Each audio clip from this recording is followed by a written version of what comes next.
저희는 지금 계속적으로 구약 성경 사무엘상의 말씀을 일부 예배 시간에 함께 나누고 있습니다. 오늘은 사무엘상 5장의 내용으로 저희가 함께 여행을 해보고자 합니다.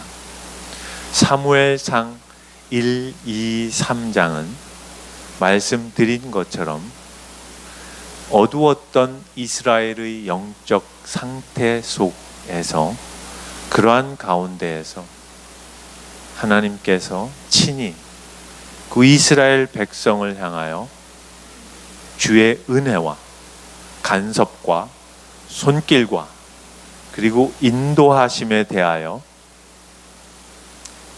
구약시대의 마지막 이스라엘 사사인 사무엘을 세우는 과정으로 소개가 되고 있습니다.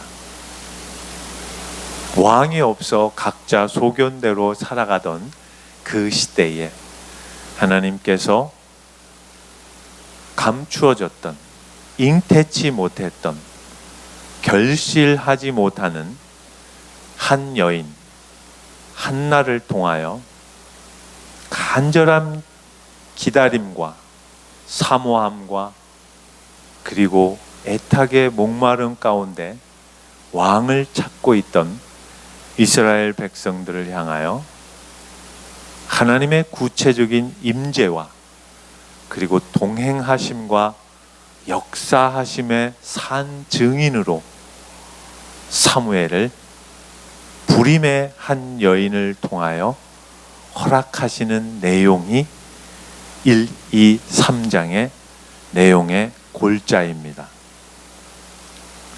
그 가운데에서 이 4장부터 시작되는 이스라엘 백성들의 실패와 연약함과 무능함에 대하여 고발함과 동시에 그러한 부족한 이스라엘 백성들의 현 주소 위에도 언제나 변함없이 하나님께서는 그분의 뜻과 계획과 목적과 의지를 담아 이스라엘의 못남을 뛰어넘어 하나님의 신실하심과 전능하심과 그분의 사랑이 어떤 것인지를 구체적으로 증거하여 보내시는 내용으로 블레셋과의 전쟁을 허락하신다는 것입니다.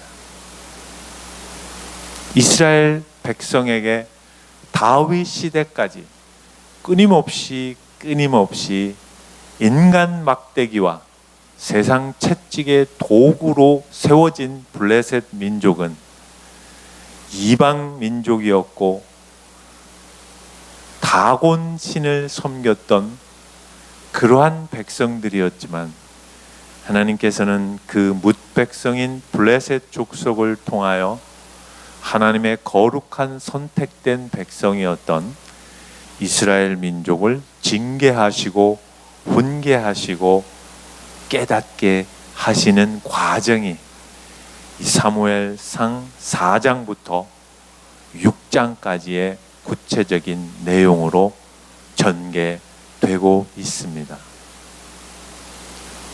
블레셋이 쳐들어와 이스라엘 백성들은 그 전쟁에서 참패하게 됩니다. 34,000명이라는 그 많은 백성들이 목숨을 다 잃게 됩니다. 아니, 그것으로 그치지 않습니다.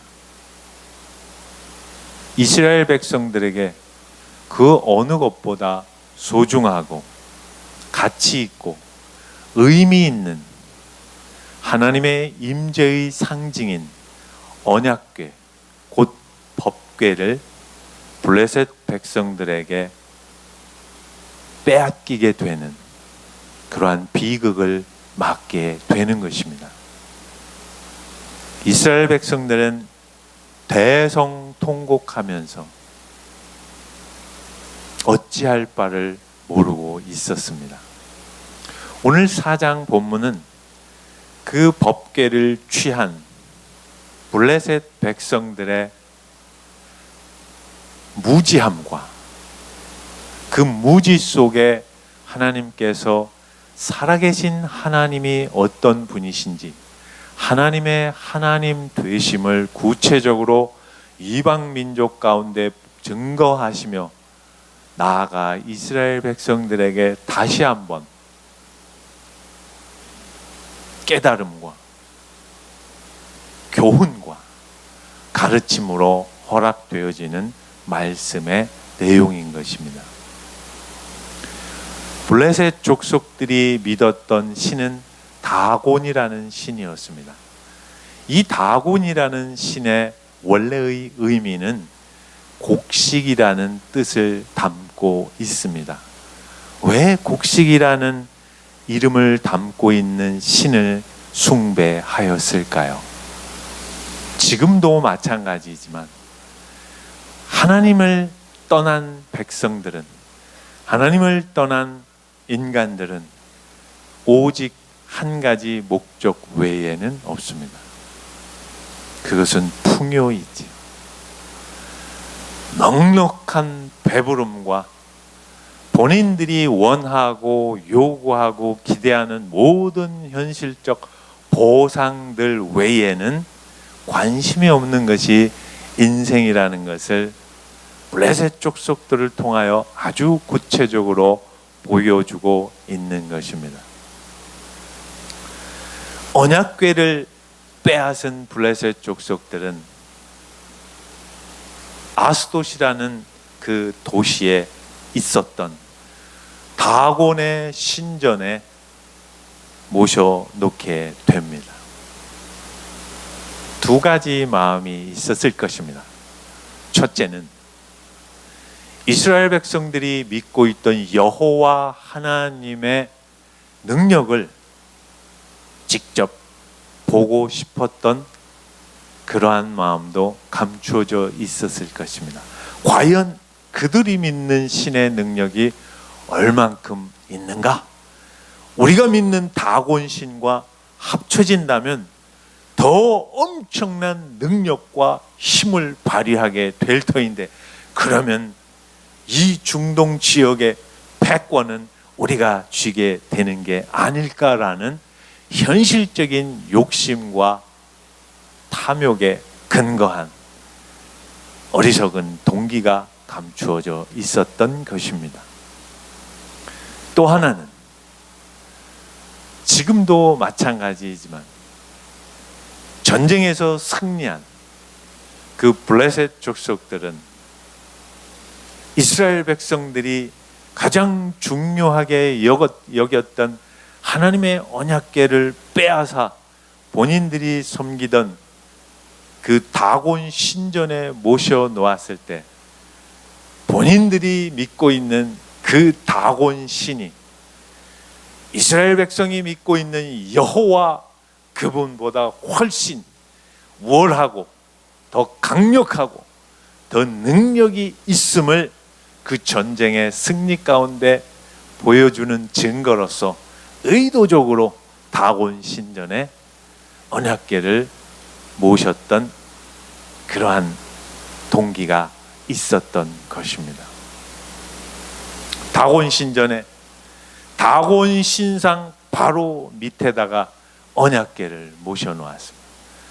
언약궤는 길이가 불과 1m 한 50밖에 안 되는 그러한 작은, 언뜻 보면 나무 상자 같은 그러한 모습을 갖추고 있는 것이었습니다. 다음 날 아침 일찍 블레셋 사람들은 다곤 신전으로 찾아갔습니다. 궁금했겠죠. 결과는 어떠했습니까? 결과는 다곤 신상이 언약궤 앞에 곤두박질 쳐져 아주 초라한 모습으로 엎어져 있었던 것입니다. 블레셋 백성들은 경악을 했죠. 이게 어찌 된 일인가? 하나님께서 하신 일입니다. 블레셋 족속들은 또 다시 올려놓고 하루를 기다렸습니다. 다음 날 또 이른 아침에 그곳을 찾습니다. 놀라운 사실은 이번에는 하나님의 언약궤 앞에 무릎 꿇은 정도가 아니라 다곤 신상의 목이 잘려져 나갔을 뿐 아니라 두 손이 잘려져 나갔던 것입니다. 그리고 언약궤 밑으로 곤두박질 쳐 있었던 상태였습니다. 목을 자른다는 것은 어떤 의미가 있을까요? 생각을 하지 못하게 하는 것이죠. 애당초 다곤 신상은 우상의 돌덩어리였지만 그들이 믿고 있는 그 신은 아무 생각도 할 수 없는 무능한 존재라는 것을 하나님께서 친히 목을 잘라내면서 보여주셨던 내용이지요. 두 손을 잘라버리신 하나님의 의도가 어디에 있으십니까? 손을 잘라버린다는 것은 블레셋 족속이 믿었던 다곤 신은 아무것도 할 수 없는 무능한 존재라는 것을 상징적으로 보여주고 있는 내용인 것입니다. 당황했습니다. 블레셋 족속들은 어찌할 줄 모르고 당황했습니다. 이스라엘 백성이 믿고 있는 여호와 하나님의 능력을 친히 보게 된 것이지요. 그것으로 멈추지 않았습니다. 하나님께서는 더 기가 막힌 방법으로 블레셋 족속들에게 하나님의 하나님 되심을 증거하십니다. 온 그 블레셋 족속들에게 독종이 퍼지게 하여 손도 못 쓴 채로 생명이 픽픽 쓰러져 나가도록 무서운 재앙을 내리시는 것입니다. 이제는 어떻게 할 수가 없어요. 결국은 블레셋 족속들은 회의를 하게 됩니다. 안 되겠다. 우리가 이 언약궤 갖고 있다가는 더 큰 재앙을 맞게 되니까 더 어려운 꼴 당하기 전에 빨리 치워버리자. 아스돗에서 가드에서 에글론으로 옮겨 보았지만 결국은 블레셋 백성들은 그 언약궤를 다시 이스라엘 백성들에게 돌려주자는 결론을 내리게 됩니다. 오늘 이 4장의 내용을 통하여 우리는 무엇을 배울 수 있을까요? 사무엘상 4장, 5장, 6장은 이 법궤에 대한 내용입니다. 이스라엘 백성들은 이때 갖고 있었던 신앙관은 언약궤를 모시고 있으면 본인들의 현실적 문제는 자동적으로 해결될 것이라는 미신적 신앙의 행태를 가지고 있었던 것입니다. 오늘 우리에게도 이런 감추어진 어리석은 동기가 우리의 신앙 안에 얼마나 많이 자리 잡고 있는지 한번 생각해 보아야 할 것입니다. 주일 예배를 참여하면 한 주가 아무 어려움 없이 보내질 것이다. 새벽 기도를 40일을 하면 안 되던 취업이 허락될 것이다. 하나님 앞에 더 헌신적으로 열심을 내어 섬긴다면은 해결되지 않는 나의 현실적 문제들이 해결될 것이다. 좋은 신앙입니다. 열심을 내어 그렇게 해야 할 것입니다. 그러나 하나님께서는 그런 부분에 우리에게 즉각적으로 응답하시거나 우리의 신앙에 동조하시거나 우리의 내용에 손을 들어 함께 표시하시지 않습니다. 이스라엘 백성은 선택된 민족입니다. 하나님께서 모세를 통하여 제정하신 하나님의 임재의 상징인 이 언약궤를 이스라엘 백성들은 아주 소중하게 여겨 모시고 왔었던 것이 무엇이 잘못되었습니까? 그렇지 않습니다. 그러나 이스라엘 백성들에게 문제가 되었던 것은 하나님이 어떤 분이신지, 그분의 그분 되심이 무엇인지, 하나님의 통치가 어떤 부분인지를 잘못 이해하고 있었던 것입니다. 우리는 늘 이런 신앙의 내용을 가지고 있습니다. 내가 이러한 부분으로 마음속에 간직하여 하나님 앞에 간절히 아뢰다면 하나님께서는 그 내용에 응답해 주실 것이라는, 얼마든지 하나님은 그렇게 하실 수 있습니다.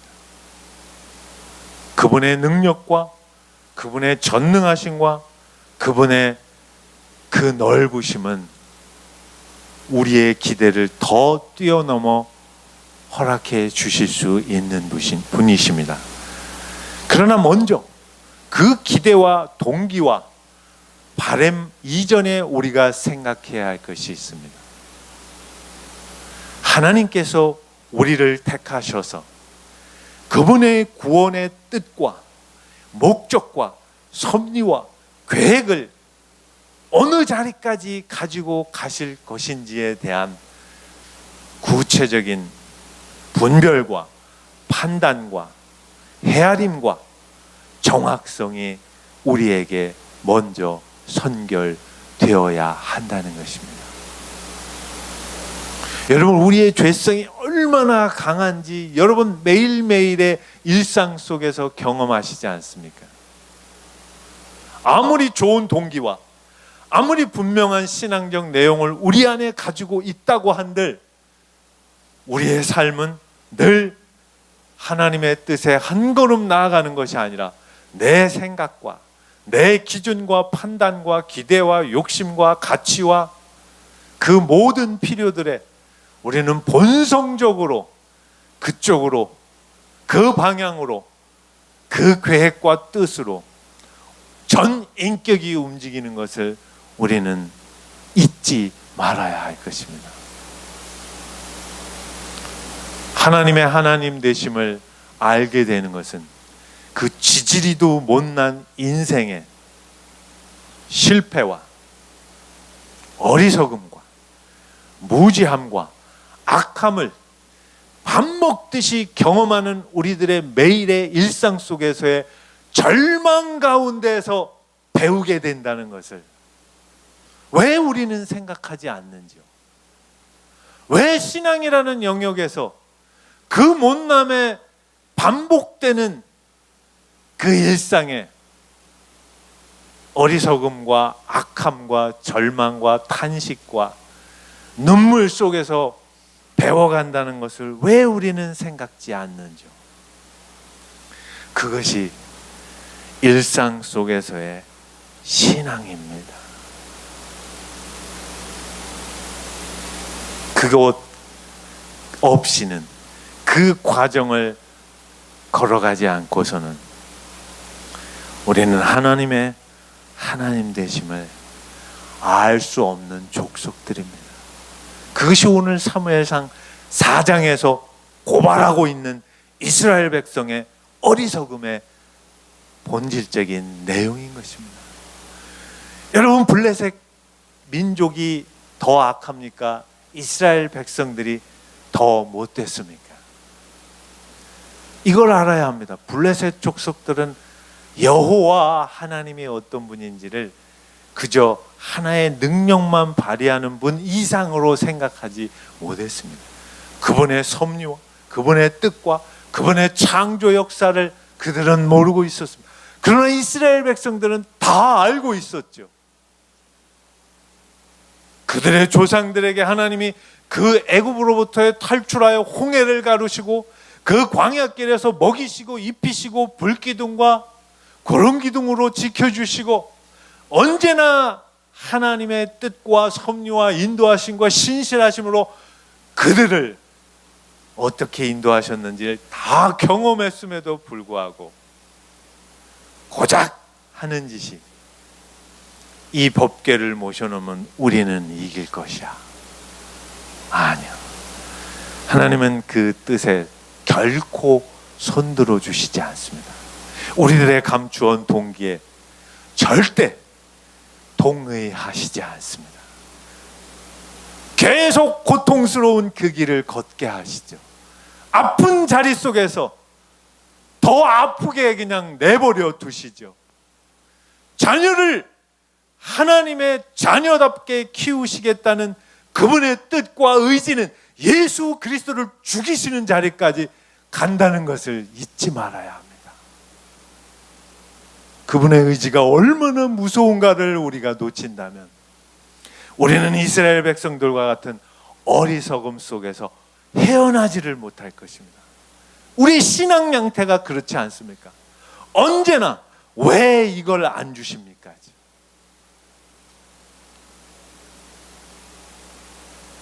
마태복음 16장에 예수님께서 베드로와 제자들에게 이제 예수님께서 주님 되심의 구체적 증거로 십자가에 달리셔서 죽으시겠다는 말씀을 하셨을 때 베드로가 겉옷을 벗어 던지고 예수님 앞에 고개를 빳빳이 든 채 두 눈을 부릅뜨며 이렇게 외치지 않습니다. 절대 그런 일은 없을 것입니다. 어떤 놈이 감히 선생님을 해칩니까? 걱정하지 마십시오. 제가 절대 그 일은 허락하지 않을 것입니다.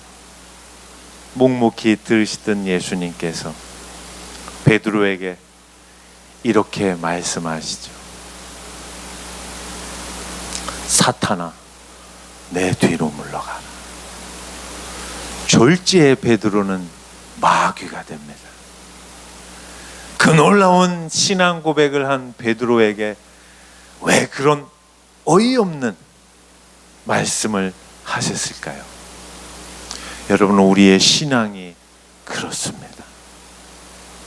우리가 예수를 믿고 살지만 언제나 우리는 우리의 의와 우리의 뜻과 나의 생각과 내 기준과 기대가 그리스도의 인도하심보다 더 빠른 발걸음으로 앞서 주님의 뜻과 섭리는 내팽겨친 채 왜 주님 이걸 응답하시지 않습니까?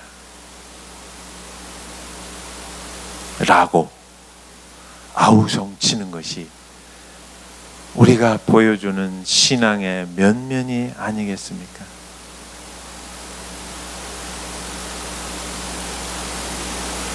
그 이후 베드로는 어떤 과정을 겪습니까?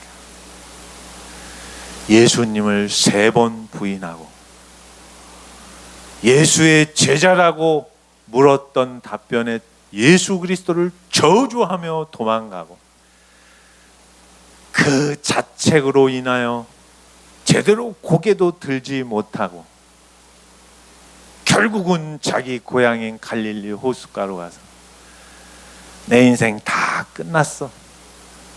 이제는 다시 내가 예전에 했던 물고기나 잡으면서 살 거야. 그 자포자기의 자리까지 주님은 찾아오셔서 그 베드로와 못난 제자들에게 말씀하시지 않습니까? 내가 나를 사랑하느냐. 여러분이 이 행간을 읽으셔야 합니다. 하나님의 하나님 되심이 어떤 것입니까? 그분이 독생자 예수 그리스도를 죽이시기까지 우리를 선택하시고 사랑하시고 그 뜻과 의지와 섭리와 경륜과 목적과 그 집요하심으로 우리를 자녀 삼으신다는 이 기독교 전체의 신앙과 믿음과 내용이 무엇을 증거하는지 놓친다면 우리는 매일 매 순간 그 언저리를 벗어나지 못할 것입니다. 주님은 그 어떤 우리들의 제한과 우리들의 그 좁은 생각과 우리들의 작은 헌신의 틀 속에 갇히시는 분이 아니십니다. 그분은 온 우주를 만드시고 지금도 그 우주와 이 인류의 역사 가운데 통치하시고 다스리시고 그분의 뜻을 나타내시는 분이십니다. 작은 우리의 판단으로 그분을 그렇게 함부로 평가한다는 것이 얼마나 어리석은 것인지. 우리가 지금 만나는, 여러분이 경험하는 그 불편한 현실이 하나님의 손이 짧아서 그렇게 허락된 거라고? 아니요. 우리를 깎아가시기 위하여, 우리의 내면 속에 우리의 의의를 내려놓게 하시기 위하여, 우리들의 감추어진 교만과 우리들의 세상 속으로 향하는 더 빠른 발걸음의 의지를 꺾으시기 위하여 지금도 그 못난 자리를, 그 실패의 현실 속으로 또 들이미셔서 아무리 노력하고 애쓰고 몸부림치고 바둥거려도 하나님의 자녀답게 사는 모습은 온데간데 없고 오직 부끄러움과 자책과 실패와 탄식밖에는 할 게 없는 그 못난 현실 속에서 주님은 포기하시지 않으시고 그분의 하나님 되심을, 그분의 능하신 손길을, 그분의 전능하신 그 모든 모습들을 우리의 현실 속에서 보여주고 계신 것입니다. 이제 우리가 어떻게 예수 그리스도를 고백하며 살아가야 하는지, 우리가 어떤 모습으로 하나님의 하나님 되심을 찬양하며 높이며 경배하며 영광을 돌리며 오늘의 현실 속에서 예수 그리스도를 믿는 믿음으로 살아가야 하는지, 오늘 사무엘 4장은 구체적으로 증거하고 있는 살아있는 하나님의 말씀인 것입니다.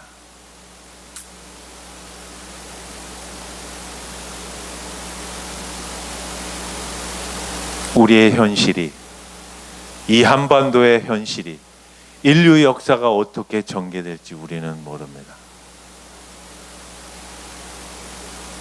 그것으로 우리가 하나님의 자녀로 살아가야 할 그 엄중한 현실을 도피하지 마십시오.